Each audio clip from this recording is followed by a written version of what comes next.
तो सबको नमस्कार और सब बढ़िया ज़बरदस्त। मैं आशा करता हूँ कि आप लोग सब बढ़िया होंगे, मस्त होंगे, ज़बरदस्त होंगे। और ये करंट अफेयर है 6 जुलाई। तो पहला क्वेश्चन देखते हैं। आज के बहुत महत्वपूर्ण ये क्वेश्चन होंगे आपके। इसमें से एक तो आपके करंट अफेयर की जो पोर्शन आता है पेपर में वो ज़रूर पूछा जाएगा। पूछ रहा है, उत्तर प्रदेश का पहला बायोप्लास्टिक पार्क किस स्थान पर स्थापित किया गया है? ये है लखीमपुर खीरी। लखीमपुर खीरी में सबसे पहले ये बायोप्लास्टिक पार्क स्थापित किया गया है, ये उत्तर प्रदेश में है। ठीक, लखीमपुर खीरी। और वहाँ पर लखीमपुर खीरी में किशनपुर वन्यजीव विहार स्थित है। किशनपुर कहाँ है? लखीमपुर खीरी में। अब बात करेंगे, ये तो हो गया आंसर। अब बात करेंगे बायोप्लास्टिक होता क्या है। बायोप्लास्टिक आपने सुना होगा, जो अपने झिल्ली या मतलब जो थैले होते हैं वो प्लास्टिक का तुमने प्रयोग करते हो, तो उसमें क्या होता है, वो पेट्रोलियम से बने होते हैं। पेट्रोलियम से बने होते हैं ये थैले। और ये थैले पेट्रोलियम से बने होते हैं। अब ये काम क्या करेंगे, बायोप्लास्टिक का होता है। अब ये जो पेट्रोलियम से बने थैले होते हैं इनका प्रयोग नहीं किया जाएगा। इनके जगह पर क्या किया जाएगा, इनकी जगह पर जैसे सूरजमुखी है और ज्वार है, और एक और चीज़ क्या मिलाते हैं उसमें, मक्का और चुकंदर है। तो इनमें से इनसे निर्मित जो मतलब सूरजमुखी हो गया है, चुकंदर हो गया है, तो इनसे निर्मित चीज़ों से, मतलब ये जो चुकंदर है या कह सकते हो सूरजमुखी है, इनसे बना हुआ अब थैले का प्रयोग किया जाएगा। यही है बायोप्लास्टिक पार्क। ठीक। तो अब हमारा लाभ क्या होगा भाई, सूरजमुखी और इसमें से तो हम जो है जैसे क्या होता है, जो थैला जो पेट्रोलियम से बना हुआ था थैला था, तो पेट्रोलियम से बना हुआ थैला था, उसका जो है वो बहुत कई सालों तक चलता है, वो सड़ता नहीं है, खराब नहीं होता है। तुमने देखा होगा जो प्लास्टिक होती है, प्लास्टिक की बोतलें होती हैं, तो वो खराब होता नहीं है। लेकिन जब बायोप्लास्टिक का उपयोग किया जाएगा तो उसकी समय सीमा बहुत कम रहेगी। अब इतना नहीं कि वो सड़े गलेगा नहीं। तो इसलिए बायोप्लास्टिक पार्क स्थापित किया जा रहा है। और ये 100 एकड़ हेक्टेयर भूमि है और 200 क्या करोड़ 200 करोड़ों की इसमें लागत आएगी। और वही है कि जिसमें जो है, अगर कोई पूछे कि इसका फ़ायदा क्या है, तो ये प्रदूषण को रोकेगा, प्रदूषण को फैलने से रोकेगा। यही मेन मकसद है इसका। तो कहाँ हुआ है? उत्तर प्रदेश के लखीमपुर खीरी में। अगला क्वेश्चन है, किस भारतीय ने कॉमनवेल्थ शॉर्ट स्टोरी प्राइज 2024 जीत लिया है? तो ये हैं बम्बई की रहने वाली संजना ठाकुर। संजना ठाकुर जो है ये बम्बई के रहने वाली हैं। तो इनके पुस्तक का नाम है, ये अपनी खुद की इनके पुस्तक लिखी हुई हैं, ऐश्वर्या राय। ऐश्वर्या राय, ये इनकी पुस्तक का नाम है। इसमें इन्होंने कॉमनवेल्थ शॉर्ट स्टोरी प्राइज 2024 जीता है। अच्छा, अब ये जो है आपने सुना होगा कि भाई ये प्राइज़ मिलता कहाँ है? कॉमनवेल्थ। अगर कॉमनवेल्थ में आपका क्वेश्चन बनता है, एक बार क्वेश्चन आया था कि भारत जो है कॉमनवेल्थ में कब शामिल हुआ था? तो 1949 में शामिल हुआ था। 1949 में भारत शामिल हुआ था। तभी जो है ये लंदन की बात हो रही है। तभी जो है बुकर प्राइज़ जो मिलते हैं, वो किसको मिलते हैं? वो मिलते हैं जो कॉमनवेल्थ में शामिल होते हैं, उनको मिलते हैं। ये निश्चित होना चाहिए, यूरोपीय देश होता है, एक संघ होता है, उसमें शामिल होना चाहिए। तो कुछ चीज़ें मतलब कॉमनवेल्थ में शामिल होना चाहिए देश, उसको बुकर प्राइज़ मिलता है। और फिर बुकर प्राइज़ वही जो ब्रिटेन है वही मिलता है। तो इसमें ये क्वेश्चन आता है कि सबसे पहले बुकर प्राइज़ किसको मिलता है? वी नायपाल को मिलता है। वी नायपाल को सबसे पहले मिलता है। अभी तुमने सुना होगा कि जो अरुंधति राय हैं, इनको प्राइज़ मिला था। कहाँ का प्राइज़ मिला था? अरुंधति राय को जो ब्रिटिश लाइब्रेरी है उसका अवार्ड मिला था अरुंधति राय को। और ये इनको तभी हमने बताया था कि बुकर प्राइज़ किसको किसको मिले थे। ये ब्रिटेन का सर्वोच्च सम्मान होता है बुकर प्राइज़। तो ये है ना, तो इनके मतलब इनकी पुस्तक का नाम जो उपन्यास था अरुंधति राय का, the god small things, Arundhati Roy के उपन्यास का नाम था।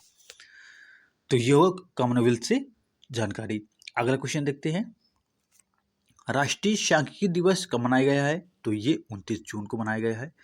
सांख्यिकी दिवस, ये आपने सुना होगा पीसी महालनोबिस। पीसी महालनोबिस का आपने नाम सुना होगा, होश करिए। ये जो दूसरी पंचवर्षीय योजना थी 1956 से 61 के बीच में, वो दूसरी पंचवर्षीय योजना में महालनोबिस क्या हुआ था, महालनोबिस उसमें जो है शामिल हुए थे। तो पीसी पीसी मतलब होता है कि प्रशांत चंद्र महालनोबिस है। अच्छा, अब पीसी मतलब जो है अधिकांशतः बच्चे जो है इसका ना फुल नेम भी नहीं जानते होंगे। तो ये प्रशांत चंद्र महालनोबिस हैं। इनके याद में, इनके जन्मतिथि पर राष्ट्रीय सांख्यिकी दिवस मनाते हैं, 19 जून को मनाते हैं। अच्छा, इसकी थीम जो है ये इंपॉर्टेंट हो जाती है राष्ट्रीय सांख्यिकी थीम की। तो इसकी थीम है निर्णय लेने के लिए डेटा का उपयोग। जो हमारा निर्णय है, निर्णय लेने के लिए डेटा का उपयोग करना होता है, ये थीम थी। अगला क्वेश्चन है, महिला टेस्ट क्रिकेट का सबसे तेज दोहरा शतक लगाने वाली क्रिकेटर कौन बनी है? तो ये कौन बनी है? शेफाली वर्मा। शेफाली वर्मा जो है ये टेस्ट क्रिकेट का सबसे तेज दोहरा शतक लगाने वाली है। अगर इसमें तेज ना होता, क्योंकि 194 बॉल में 200 रन इन्होंने बोला। दोहरा शतक किसको बोलते हैं? दोहरा शतक उसको बोला जाता है जो 100 के 200 लगाए, मतलब 200 रन बनाए हो, उसको दोहरा शतक बोलते हैं। तो वही है कि 194 बॉल में और टेस्ट में 200 रन बनाए हैं, इसलिए और तेज शतक है, इसलिए इनका नाम आता है शेफाली वर्मा का। नहीं तो जो मिताली राज वो पहले स्थान पर है दोहरा शतक लगाने वाली। ठीक, इसमें कंफ्यूजन नहीं होना है। अभी जो है लेटेस्ट में जो स्मृति मंधाना का नाम सुना होगा, ये किस लिए प्रसिद्ध थी? तो ये लगातार वनडे मैच में 2 बार शतक लगाने वाली हैं, स्मृति मंधाना है। अगला क्वेश्चन है, जून 2024 में किसे नवरत्न कंपनी दिया गया है? अच्छे से मिनी रत्न होता है, मिनी रत्न के बाद नवरत्न कंपनी बनती है, फिर महारत्न दर्जा बनता है। तो ये प्रोसेस होता है, मिनी रत्न कंपनी, फिर नवरत्न में, फिर महारत्न में होता है। तो इसका नंबरिंग जरूरी नहीं होता है, लेकिन तुमको ये जानकारी होना चाहिए कि कौन अभी नई कंपनी बनी है। तो ये मझगांव शिपयार्ड तुमने सुना होगा, जो महाराष्ट्र में है। मझगांव शिपयार्ड बहुत ही पुराना जो है, ये एक क्या था, बंदरगाह भी था। बंदरगाह मझगांव तुमने सुना होगा, जो महाराष्ट्र में स्थित है। तो वही इसको नवरत्न का दर्जा दिया गया है। अगला क्वेश्चन है, मुख्यमंत्री माझी लड़की बहन योजना दिन क्या होता है? बहन योजना किस राज्य सरकार की है? तो ये है महाराष्ट्र की। अच्छा, इसमें है क्या? माझी लड़की बहन, वो माझी नहीं, जब तक तोड़ेंगे नहीं, जब तक छोड़ेंगे नहीं। हाँ, तो वो माझी नहीं, लेकिन माझी लड़की योजना है। जिसमें क्या बोला गया है कि जो 21 साल से जो महिलाएं हैं, 21 साल से 60 साल तक वालों को कितना रुपए हर महीने जो है 1500 वित्तीय सहायता दी जाएगी। कितना? 1500 वित्तीय सहायता दी जाएगी। कब? ये 21 से 60 वर्ष के बीच में। अच्छा, उसमें महाराष्ट्र में एक योजना और भी, मतलब एक योजना और भी चली थी। कौन सी? उसमें ये बोला गया था कि जो 5 सदस्य हैं, जिस परिवार में 5 सदस्य हैं, उसमें 3 सिलेंडर फ्री मिलेगा। उसमें 3 सिलेंडर फ्री मिलेगा। तो किस तहत है, किस योजना के तहत है? तो सीएम अन्न छात्र योजना, सीएम अन्न छात्र योजना के तहत है। ये 3 सिलेंडर फ्री में मिलेंगे।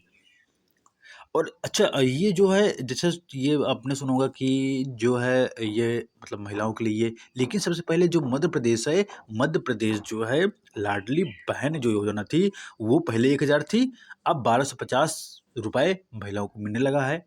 तो इसी को देखते हुए, क्योंकि इसमें फिर आपने जो चुनाव हुआ था उसमें बीजेपी की बड़ी जीत हुई थी, क्योंकि लाडली बहन के योजना जो वहाँ पर चलाई गई थी, उसके कारण उसमें बहुत ज़्यादा परिवर्तन आया था। तो उस परिवर्तन को देखते हुए अन्य जो राज्य हैं वो भी एक्टिव हो गए हैं, वो भी क्या करना चाहते हैं, बदलाव करना चाहते हैं। इसलिए ये अब महिलाओं के लिए योजना चल रही है। अगला क्वेश्चन है, आरपीएफ के महानिदेशक मनोज यादव ने कौन सा ऐप लॉन्च किया है? तो ये संज्ञान ऐप है। संज्ञान ऐप है। अच्छा, ये संज्ञान ऐप है और आपको देखो इसमें आरपीएफ के महानिदेशक भी हो गए हैं। वो कौन है? मनोज यादव हैं। अच्छा, जो संज्ञान ऐप है हो गया है, जो तीन, अब इसमें अंदर केवल मतलब और अंदर नहीं जाना है, क्योंकि आपको इतना ही केवल याद करना है किस जो है संज्ञान ऐप है। अगला क्वेश्चन है, विदेश सचिव किसे नियुक्त किया गया? अच्छा, विदेश मंत्री कौन है? एस जयशंकर प्रसाद हैं। वो क्या है? विदेश मंत्री हैं। जो विदेश सचिव हैं इनको विक्रम मिश्री बोलते हैं।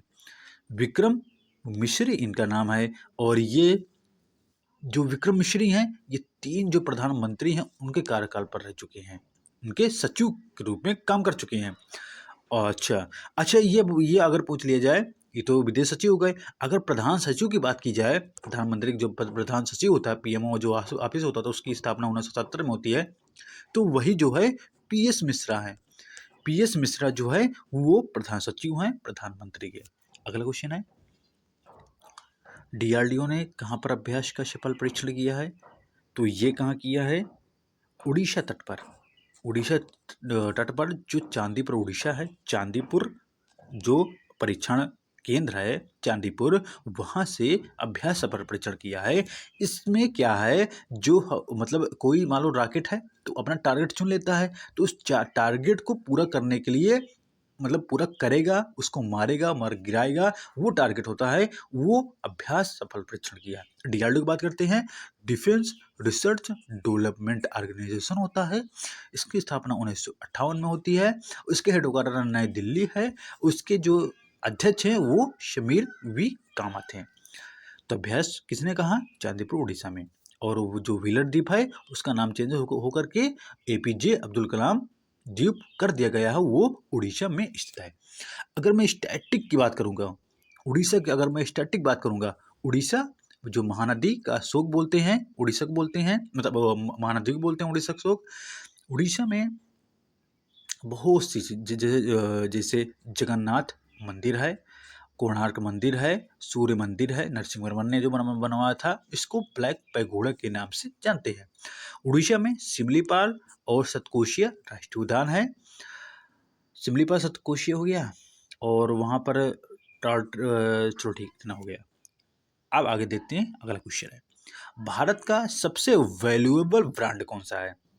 तो ये टाटा ग्रुप है। जो टाटा ग्रुप है ये सबसे वैल्यूएबल है। अच्छा, टाटा ग्रुप जो है इसके पास 2.38 लाख करोड़ जो है ना, इसके पास इतना रुपया है।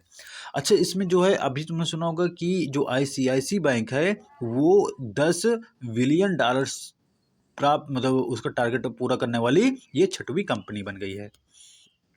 अगला क्वेश्चन है, पहली बार मेनलैंड शेरों का फोटोग्राफिक दस्तावेजीकरण कहाँ किया गया? मतलब कि इसका फोटो किया गया है। और तो मान चलो ठीक है, शेर है और मतलब अदर जो है एक सिंगल वाला गंडा सबका जो है इसका फोटो आता था। लेकिन जो मेनलैंड है इसका फोटोग्राफी नहीं होता था, इसकी कोई फोटो नहीं आती थी, न कोई दस्तावेजीकरण था। ये पहली बार ऐसा हुआ है मेनलैंड शेरों। तो मेनलैंड ये क्या है? ये असम में देखा गया है। असम में देखा गया है। अभी असम में स्टैटिक बताते हैं। असम में देखा गया है, तो इसमें जो है ये है क्या?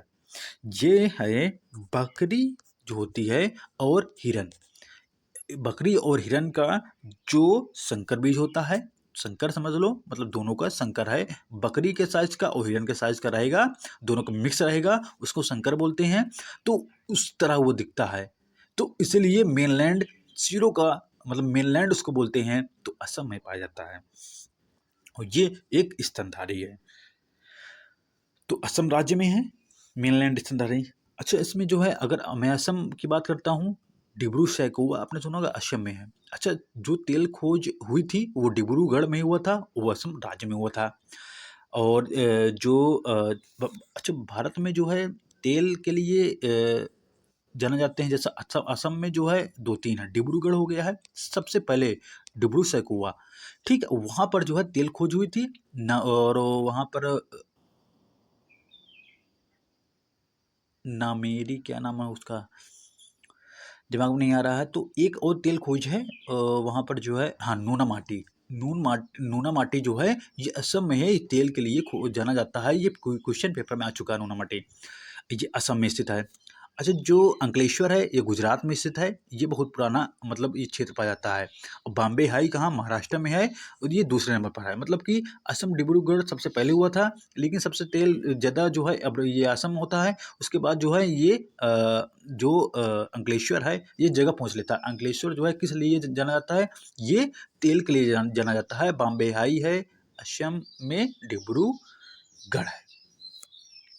वो तो आप जानते हैं। असम में राष्ट्रीय उद्यान है, नामेरी है, ओरांग है, और डिब्रू सैखोवा है, ये राष्ट्रीय उद्यान भी है। और इसमें जो है मानस भी है। ये क्या है, सब जो है राष्ट्रीय उद्यान के रूप में जानते हैं। अच्छा, एक सिंग वाला गैंडा असम में मिलता है और उसको काजीरंगा के नाम से जानते हैं, काजीरंगा के नाम से जानते हैं। तो ये हमारे करंट अफेयर हो गए। गुड बाय, ओके, जय हिंद।